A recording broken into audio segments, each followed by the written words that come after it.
During the month of Ramadan, Muslims fast from dawn until sunset. This is an opportunity to deepen their relationship with God, engage in more prayer, and practice charity. Hi, my name is Eric, and today we will look at what Ramadan is and tips for teachers who have students who celebrate Ramadan. Since I'm not Muslim, I invited Hala, a fantastic teacher and person, to tell me more about it.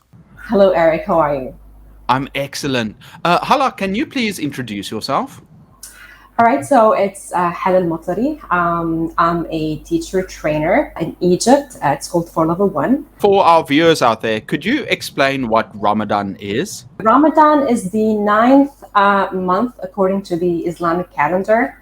And it's the holy month. And during this month, the Muslims practice fasting. So they literally do not eat anything, do not drink anything, starting from dawn until the sunset. And Eric, it's not actually about food or drinks. It's about avoiding any bad deeds during this month. Ramadan is different for teachers that work in countries where everybody is Muslim to schools where it isn't a major religion, but there might be students who practice fasting. One more thing I'd like to add about Ramadan and why it's holy, it's because the Prophet Muhammad, peace be upon him, received the initial revelation of the holy book, which is Quran. I think that's just great, taking some time and actually reflecting on your religion. I think sometimes myself too, you get so focused on the world around us that, perhaps you can take some time off and focus on what's more important to yourself, whatever that might be. Be mindful of your students. A good practice might be to try some type of fasting for yourself. It can be beneficial for your health and help you understand what your students are going through. But remember, fasting is not a punishment. It is an opportunity to be mindful and focus on priorities outside of the physical, similar to giving up something for Lent in Christianity. People fast from morning until evening. Does that apply to kids too? Because a lot of us have students and perhaps we get worried about our students, especially if they're quite young. Kids are not really obligated to fast because, as you mentioned, they're still young. However, it is a good idea to make them practice, to introduce them to the holy month, to introduce them to the concept of fasting, so that when they are in the right age, they wouldn't feel shocked. Some parents, for example, they encourage their kids to fast for a couple of hours and maybe eat something. And some actually encourage them to fast for a few days in the month. And some actually reward them, when they do. A principle of Islam is that God is merciful and that duties of Islam are not to cause hardship. Allowances are built into the requirements for people that are sick or cannot fully participate in fasting. That means that students aren't forced to fast, but from an early age they are taught to love it and find fulfillment from it. This is an important lesson that we should also apply in our own classes and assessments of our students. So let's say you fast from morning till evening. Do you break the fast afterwards? And what kind of foods do Muslims usually eat at that time? All right. So actually, it differs from one country to another, but it's the same concept as you mentioned earlier, Eric. They start fasting ever since after dawn till the sunset, and it differs, of course, from the time zone differs from one country to another. When it comes to the food, all right. So perhaps in Egypt, of course, when you break your fast, the first thing that is supposed to be eaten would be dates. And that's according to Sunnah in Islam. You're supposed to break your fast with dates, and then you start gradually eating extremely delicious meals. Stuff like, for example, sambusa. It's really common to eat sambusa in Ramadan, and that's in different Arab countries. Some actually prepare shurba with meat. Shurba, it's like soup with meat. Some countries, like for example Lebanon, they make sure that every day they have the fattoush, for example. They usually eat fattoush every single day, but yeah, this is something that they can actually eat. For the desserts, it's really known to eat kunafa. Really delicious. I'm excited to see or try some of these foods in the Yeah, future. During the Holy Month, parents ask their kids to help set the table so that they can have delicious meals together. They are also encouraged to be nice to people and participate in charitable events. What kind of activities do you usually do during Ramadan? When people prepare for the Holy Month, for example, like in the household, they start with the decoration everywhere to prepare us for the month. And sometimes we ask the kids to help with the decorations all around the house and the rooms, especially the living room. One of the most interesting things about Ramadan is the fanus.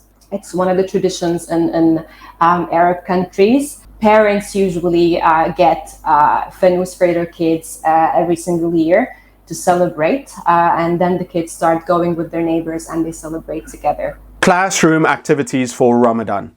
Another activity we can do in class is to make decorations students can take home.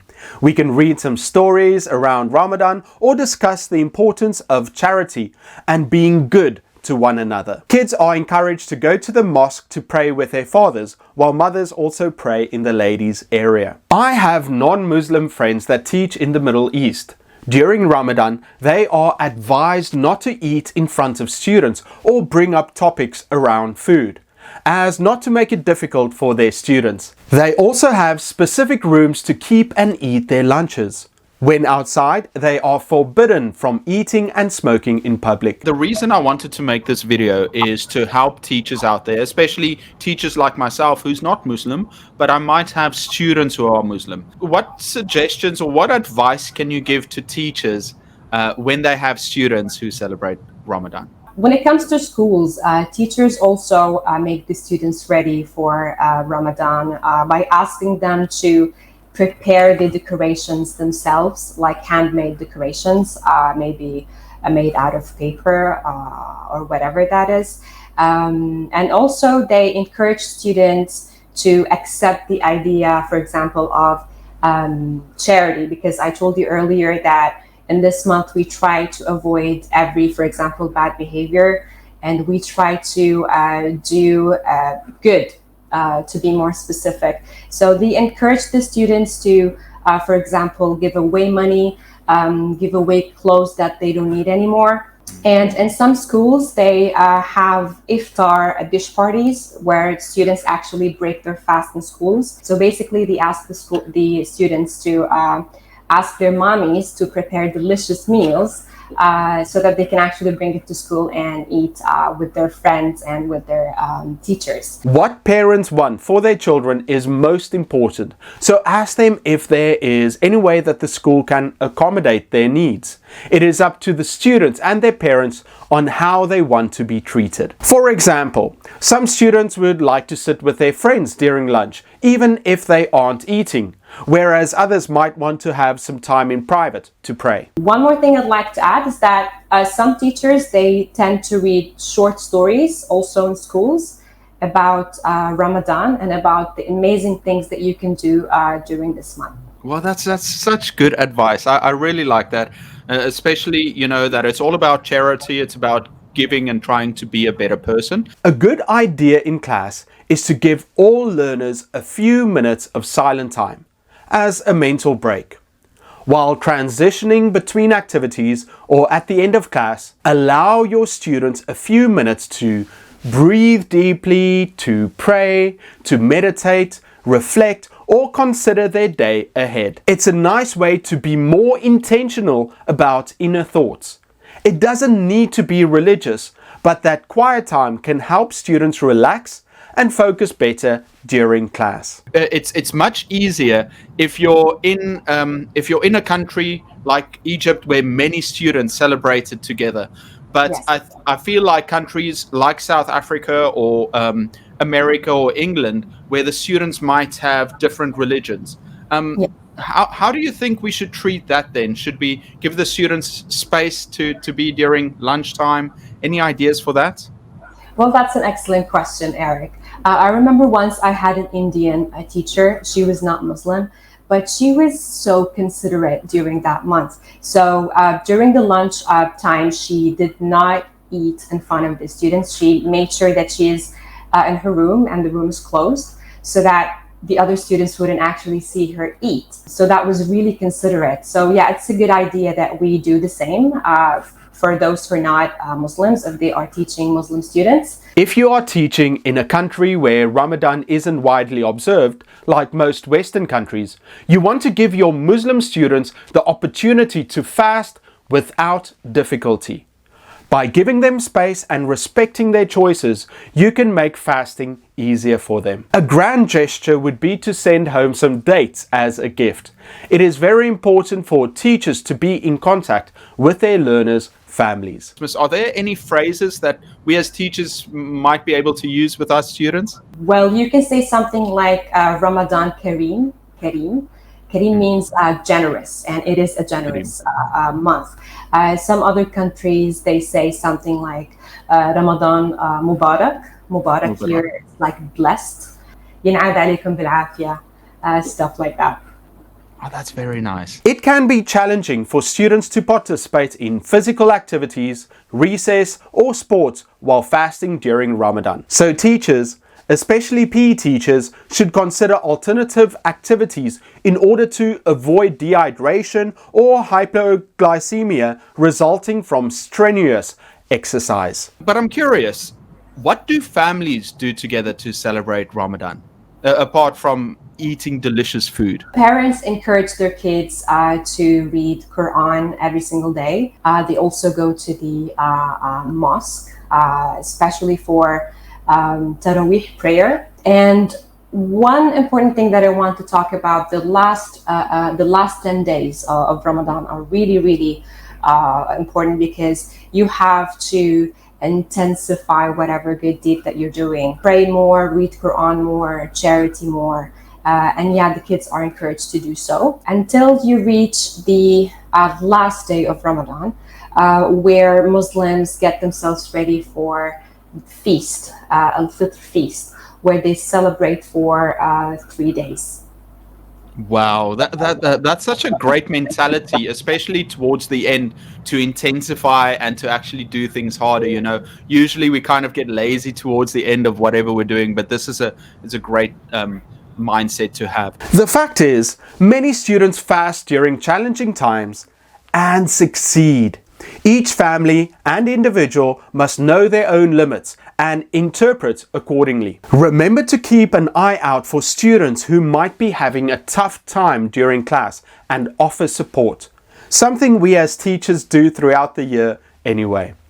The Muslim community observes additional prayers towards the end of the month, especially on the 27th night, because it commemorates the day that Muhammad received the first revelation. Because students might be up until late at night, be mindful of this the next day. Do you have any final thoughts, especially for teachers? When it comes to teachers, they are role models, and students look up to them.